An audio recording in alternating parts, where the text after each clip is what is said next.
नमस्कार, good evening, सत श्रीकाल। एक बार फिर आप तमाम लोगों का स्वागत है क्राइम तक की कहानी के इस एपिसोड में। उम्मीद है पूरी फैमिली अच्छी होगी, अपना और अपनों का ख्याल रख रही होगी, दिवाली की तैयारी में लगी होगी।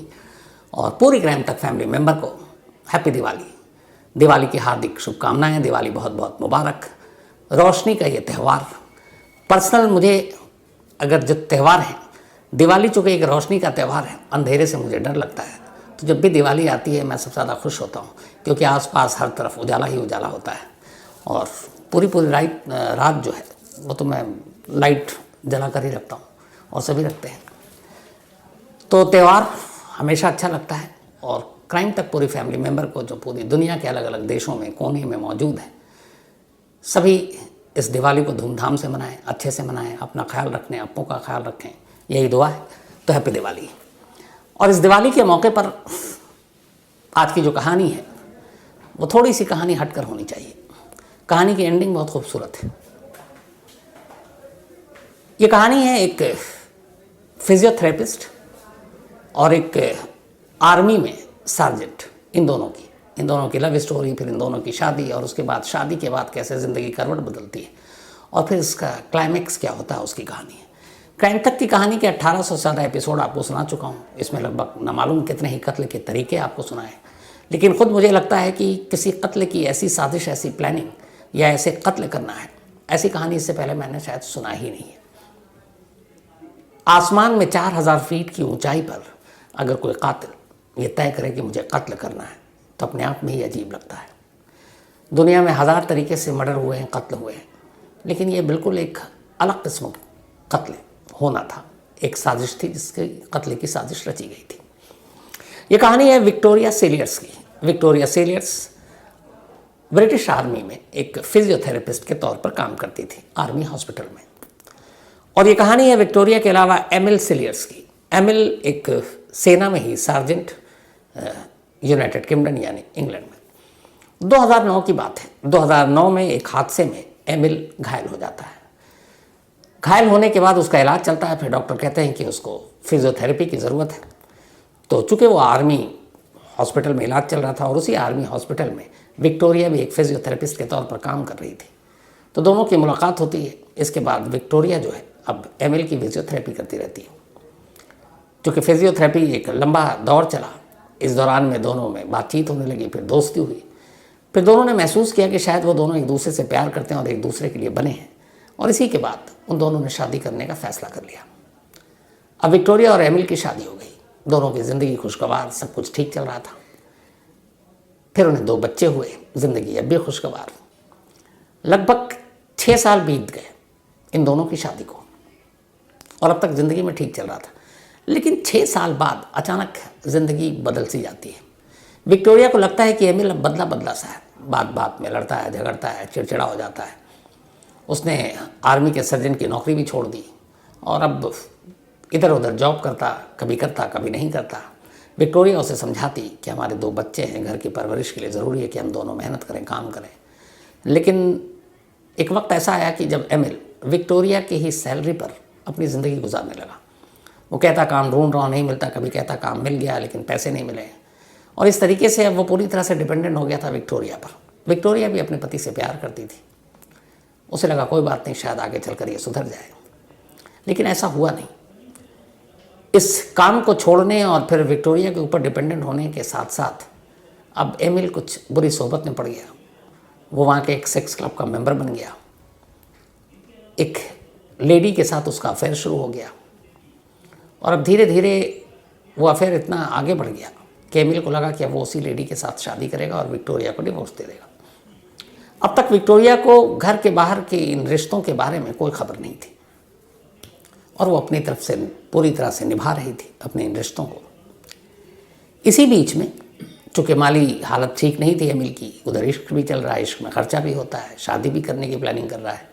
तो आगे की ज़िंदगी कैसे गुजर बसर होगी, क्योंकि उस लेडी से अगर उसने शादी कर ली तो फिर एमिल तो उसे पैसे देगी, वो विक्टोरिया तो पैसे देगी नहीं ना, खर्च उसके ऊपर करेगी। तो उसे लगा क्या करूँ, तो उसने अपने फ्यूचर की ज़िंदगी को सिक्योर करने के लिए एक साजिश रची। सबसे पहले उसने विक्टोरिया का एक इंश्योरेंस कराया, बीमा, और ये इंश्योरेंस था 1,20,000 पाउंड, करीब करोड़ रुपए से ऊपर। उसे ये था कि इस इंश्योरेंस के पैसे से वो अपनी नई ज़िंदगी शुरू करेगा। अब विक्टोरिया को इधर ये था कि उसके पति को उसकी कितनी फिक्र है कि देखो वो उसका बीमा भी करवा रहा है। सारी साजिशों से अनजान विक्टोरिया भी एमिल के साथ, लेकिन एमिल बाहर अपनी दूसरी ज़िंदगी में बिजी मशगूल। बीमा होने के बाद अब पहला काम ये था कि एमिल को विक्टोरिया को रास्ते से हटाना था। अब रास्ते से भी ऐसे हटाना था कि बीमा कंपनी को शक ना हो कि ये एक मर्डर है, ऐसा लगे कि कोई एक नेचुरल तरीके से मौत हुई, एक हादसा है और इस हादसे को टाला नहीं जा सकता था। उसने काफ़ी रिसर्च किया, इधर उधर पढ़ाई की, ढूंढा, सोशल मीडिया देखी और आखिरकार उसने तय किया, कुछ ऐसी स्टोरीज उसके सामने से गुजरी कि कई घरों में गैस चूल्हा ऑन रह जाने की वजह से, उस गैस की वजह से अगर कोई लाइट जला दे तो एक आग का शोला उठता है और फिर इंसान झुलस कर मर जाता है। एमिल को लगा कि ये सबसे अच्छा आइडिया है, घर में गैस चूल्हा ऑन करके छोड़ देंगे, उसे पता है कि विक्टोरिया जाएगी, ऑन करेगी और जैसे ही आग लगेगी गैस पहले से भरा होगा और झुलस कर उसकी मौत हो जाएगी। और उसने ठीक यही किया। 2015 के एंड में एक दिन घर के गैस को ऑन कर दिया और छोड़ दिया।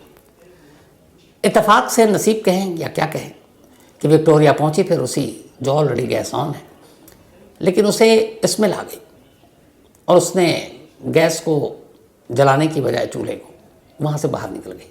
बाहर निकलने के बाद उसने कंप्लेंट किया। जो सर्विस के लोग थे वो लोग आए और उन्होंने देखा, उन्होंने कहा कि आपका ये जो है पहले से ऑन था, ये तो गलती से हुआ होगा या किसी ने किया। विक्टोरिया को लगा कि शायद मेरी ही लापरवाही थी, मैंने गलती से ऑन छोड़ दिया होगा। तो खैर वो बला टल गई, विक्टोरिया की जान बच गई।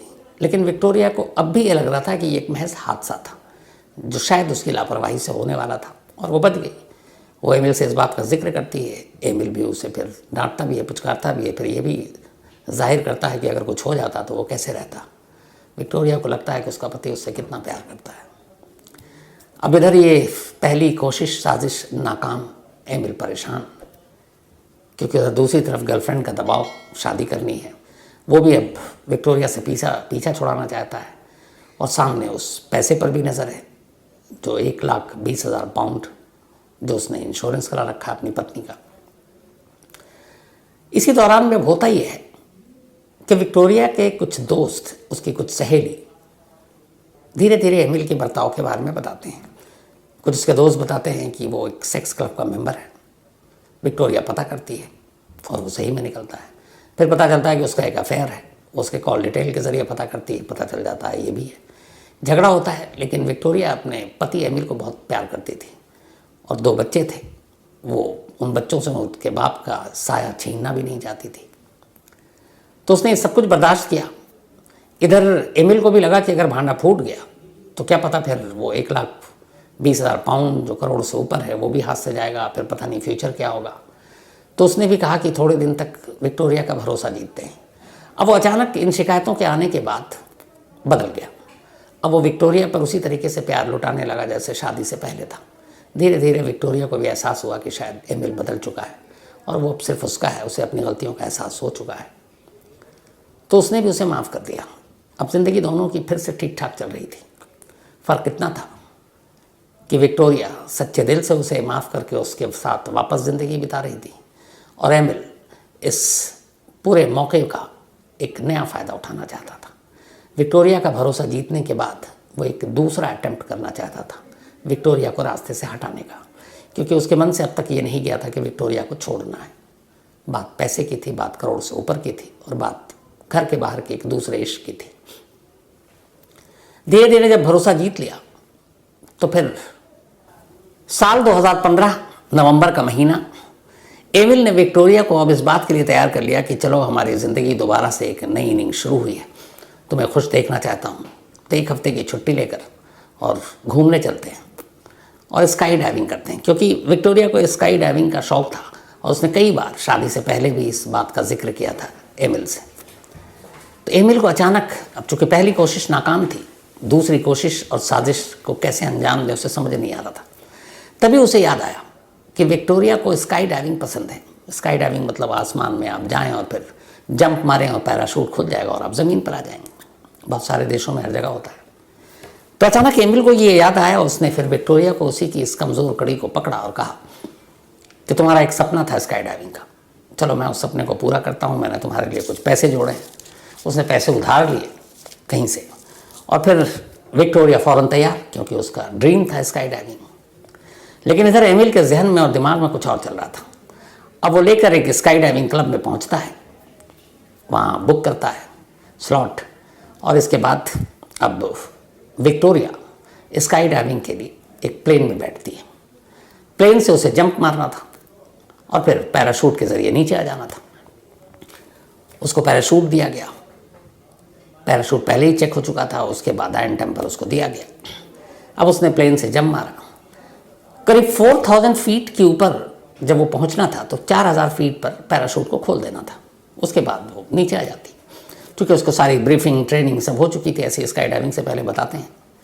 जैसे ही 4000 फीट पर पहुंची विक्टोरिया, उसने अपने पैराशूट को खोल दिया, लेकिन वो मतलब इस कदर घबरा गई उसी पल, क्योंकि पैराशूट खुला ही नहीं। अब वो तेज़ी से ज़मीन की तरफ आ रही है, पैराशूट को खोलने के लिए मतलब तमाम जतन कर डाले, पैराशूट नहीं खुला। विक्टोरिया को लग गया कि अब मौत सामने है, और वो तेज़ी से ज़मीन की तरफ गिर रही है 4000 फीट की ऊंचाई से, जहाँ से पैराशूट खुलना था खुला नहीं।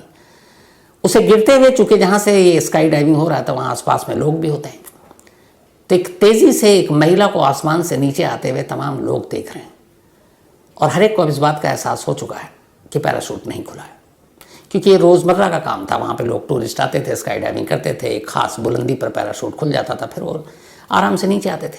लेकिन वो तेज़ी से आ रही है और जिस पॉइंट पर पैराशूट खुलना था वो तो खुला ही नहीं, और वो अब बहुत ही स्पीड से नीचे की तरफ आ रही है। हर एक को अब मान चुका कि विक्टोरिया अब बचेगी नहीं। उसके बाद वो नीचे आकर गिरती है, जहाँ पर गिरती है उसके बाद आसपास में चूँकि इमरजेंसी भी रहती है, तो फ़ौरन एम्बुलेंस और एक बॉडी को पैक करने वाला बैग बाकायदा वो लेकर गए, क्योंकि उन्हें मालूम था 4000 फीट से नीचे गिरी है, बचने का तो कोई चांस है नहीं। तो बॉडी बैग ले गए, जिसमें लाश को बंद करके रख के ले जाते हैं। बॉडी बैग लेकर जब पहुँचे मेडिकल स्टाफ, तो वहाँ देखकर वो हैरान रह जाते हैं कि विक्टोरिया अब भी उसकी सांसें चल रही हैं। चोट तो लगे हैं लेकिन कहाँ ये दिख नहीं रहा है, लेकिन सांसें चल रही हैं। और इस बात पे वो हैरान, आनन फानन में एम्बुलेंस में डालकर उसे हॉस्पिटल ले जाया गया। चेकअप हुआ, पता चला उसके रीढ़ के, पैर की, हाथ की हड्डियाँ टूटी, सर में कोई चोट नहीं आई, और फिर ये भी पता चला कि जान को खतरा नहीं है। तो एक करिश्मा हो गया, 4000 फीट की ऊंचाई से एक लेडी गिरती है और जिंदा बच जाती है, बस कुछ हड्डियाँ टूटती हैं, उन हड्डियों का इलाज हो गया, हॉस्पिटल से फिर वो रिलीज़ हो गई, घर पहुँच गई। इधर स्काई डाइविंग क्लब इस बात की इंक्वायरी कर रही है कि ऐसा कैसे हुआ, क्योंकि आप सारी चीज़ें जांच करके करते हैं। जो इंस्ट्रक्टर उस स्काई डाइविंग की एक लेडी थी, उसने हर तरह से उस पैराशूट को चेक किया। उसने कहा इसमें तो कुछ ऐसा है नहीं, लेकिन फिर कुछ एक्सपर्ट्स ने उस पैराशूट को चेक किया। जब चेक किया तो उन्होंने कहा कि इस पैराशूट के साथ किसी ने छेड़छाड़ की है। ये पैराशूट अपने आप ख़राब नहीं हुआ, बल्कि किसी ने इसमें कुछ गड़बड़ किया था। अब ये कि ये गड़बड़ कौन कर सकता है, इसकी इंक्वायरी चल रही, क्योंकि स्काई डाइवर्स क्लब जिनका भी था, उनकी विक्टोरिया से क्या दुश्मनी, पुलिस जांच कर रही है, कोई लिंक नहीं मिल रहा है। तो जो भी इंटरनल लोग थे अंदरूनी, उन सब की जांच करने के बाद पुलिस ने एक एक कर उन लोगों को क्लीन चिट देना शुरू किया। अब ये था कि कोई बाहर का तो था नहीं। विक्टोरिया आई थी अपने हस्बैंड के साथ, एमिल, और आखिरी वक्त में जब वो तैयार हो रही थी, उसको पैराशूट दिया जा रहा था, दिखाया जा रहा था, बताया जा रहा था, उसको एजुकेट किया जा रहा था कैसे खोलना है, कैसे जंप मारना है, तो वहीं था। उसी दौरान में कुछ आई विटनेस से पता चला, और फिर बाद में पुलिस ने विक्टोरिया से पूछताछ की, तो उसने कहा हाँ मेरे हस्बैंड ने उस पैराशूट को देखा और उसमें कुछ कर रहे थे, बता रहे थे मुझे, लेकिन वो बता रहे थे। अब पुलिस के सामने और कोई सस्पिशियस या सस्पेक्टेड कैरेक्टर था नहीं, बस एक ये था कि आखिरी वक्त में एमिल ने उस पैराशूट को हाथ लगाया। लेकिन पुलिस सोच रही कि एमिल जो अपनी पत्नी को यहाँ स्काई डाइविंग के लाया है, वो क्यों पैराशूट के साथ छेड़छाड़ करेगा, लेकिन कोई और शक के दायरे में था नहीं। तो पुलिस ने बड़ी खामोशी से एमिल के बारे में तफ्तीश करने का फैसला किया। धीरे धीरे जब फैसला किया तो पता चला कि कुछ महीने पहले ही एमिल के घर में एक और हादसा हुआ था। उस घर में किचन में रखा हुआ वो गैस नॉब किसी ने ऑन कर दिया था, लेकिन इत्तेफाक से विक्टोरिया को स्मेल आ गई और वो बच गई। अब उस गैस और वो सारी चीज़ों की जब तफ्तीश की गई तो पता चला कि ये लापरवाही से नहीं हो सकता, क्योंकि इसके 2 सिक्योरिटी लेयर थे उस गैस के, तो इसमें भी किसी ने छेड़छाड़ की है। अब पुलिस का शक और गहराया। अब पुलिस ने एमिल के पूरे दिनचर्या, उसके रूटीन, उसकी बाहर की दुनिया, इन दोनों की मैरिज लाइफ, इसके बारे में जब तफ्तीश शुरू की तो फिर पुलिस के सामने वो इंश्योरेंस वाली रकम भी आ गई, बीमा। अब पुलिस को यकीन हो गया कि इस पूरे मामले में वो एमिल ही कल्प्रिट है। कुछ ऐसी चीज़ें, कुछ ऐसे सबूत भी मिले और फिर उसकी और उसकी गर्लफ्रेंड की कुछ चैट मिले जिसमें उन्होंने शादी का जिक्र किया था और उस बीमा की रकम का वो एक पुख्ता सबूत बन गया। अब पुलिस ने एक रोज़ एमिल को गिरफ्तार कर लिया 2015 में ही। जब गिरफ्तार किया तो उसकी गिरफ्तारी का सबसे ज़्यादा जिसने विरोध किया वो कोई और नहीं, एमिल की वाइफ विक्टोरिया थी। पुलिस ने पूरी कहानी सुनाई कि आपके पति ने आपको 2-2 बार मारने की कोशिश की। वो तो करिश्मा था कि 4000 फीट की ऊंचाई से आप गिर कर भी बच गई, वरना इस शख्स ने आपको 4000 फीट के ऊपर ही कत्ल करने की पूरी प्लानिंग बना ली थी। लेकिन आपने 2-2 बार मौत को मात दी। फिर भी विक्टोरिया मानने को तैयार नहीं। पुलिस ने सारे सबूत दिए, उसको जो बीमा की रकम क्या था वो दिया, उसकी जो गर्लफ्रेंड का था वो दिया, जो चैट है वो दिया। पत्नी नहीं मानी, लेकिन पुलिस मजबूर थी, कोर्ट में पेश करना था। एमिल को पेश किया गया। अब वहाँ पे जब मुकदमा शुरू हुआ तो ये एक अजीब मुकदमा हो गया कि जिस शख्स पर अपनी ही पत्नी के कत्ल की कोशिश का इल्ज़ाम है, जिसने अपनी पत्नी को 2-2 बार मारने की कोशिश की, वो पत्नी एक मेन कैरेक्टर है जो गवाही देगी। और उस दोनों ही मामलों में जब भी विक्टोरिया कोर्ट के अंदर पेश हुई, उसने अपने ही पति को डिफेंड किया। उसने कहा पुलिस को गलतफहमी हुई, एमिल मुझे बहुत प्यार कर सकता है, हमारा छोटा मोटा झगड़ा होता है, लेकिन वो मेरी जान नहीं ले सकता। पूरे मुकदमे में एमिल लगातार यही कहती रही और उसने आखिर तक अपने पति को डिफेंड किया। लेकिन सबूत चीख चीख कर कह रहे थे कि एमिल ने 2 बार विक्टोरिया को मारने की कोशिश की। वो डिजिटल एविडेंस, वो पैराशूट से छेड़छाड़, वो घर में गैस का ऑन होना, ये सारे वो सबूत थे। जिसके बाद अदालत ने अपना फैसला सुनाया और विक्टोरिया को 2 बार जान से मारने की कोशिश के जुर्म में एमिल को 18 साल कैद की सज़ा सुना दी। इधर जब 18 साल कैद की सज़ा सुना दी तब एमिल ने जो कुछ कहा, उससे पहले तक विक्टोरिया, पुलिस, कानून किसी की बात नहीं मान रही थी। एमिल भी पिघला। इस कहानी का खूबसूरत क्लाइमेक्स यही है। उसे लगा कि इतना सब कुछ करने के बावजूद, उसके अफेयर की जानकारी होने के बावजूद, उसे 2-2 बार जान से मारने की कोशिश की, ये सच जानने के बावजूद वो उसका बचाव कर रही है और वो उससे अब भी उतना ही प्यार करती है।